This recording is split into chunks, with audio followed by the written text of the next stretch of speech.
বৰ্তমান যুগত বা বৰ্তমান সময়ত বৰ্তমান সমাজ ব্যৱস্থাৰ ভৱিষ্যতটো অন্ধকাৰ হ'বলৈ গৈ আছে।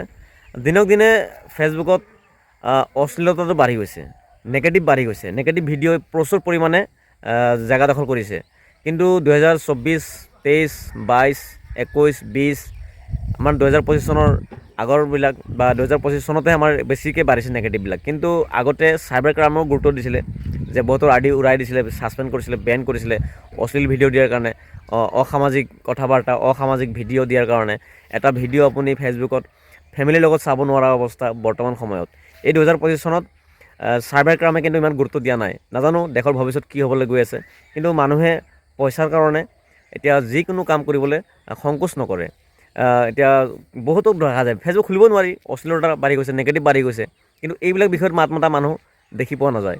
কিন্তু বহুত মানুহৰ মনত এইটো প্ৰশ্ন থাকে যে ফেচবুকটো খুলিব নোৱাৰি, বহুত মানুহে বহুত ভিডিঅ' বনাই আছে, এনেকৈ কাৰণে ফেচবুকটো খুলিব নোৱাৰে। কিন্তু সেইটো কথা নহয়, কথাটো হ'ল যে অশ্লীলতা নেগেটিভটো বৰ্তমান সময়ত বাঢ়ি গৈছে। আৰু মই আহ্বান কৰিম ফেচবুক কোম্পানীক, যাতে চাইবাৰ ক্ৰাইমে অলপ গুৰুত্ব দিবলৈ সময় হৈ গৈছে। কাৰণ 2025 চনটো একেবাৰে বেয়া পৰিৱেশ, ফেচবুক খুলিব নোৱাৰি। আপোনাৰ নেগেটিভ, অশ্লীলতা, সংকোচ নকৰে মানুহে, মানে অসামাজিক ভিডিঅ'বিলাক বাঢ়িছে। নাজানো কিয়, সমাজৰ ব্যৱস্থা কি হ'বলৈ গৈ আছে বুজিব পৰা নাই দেই মই।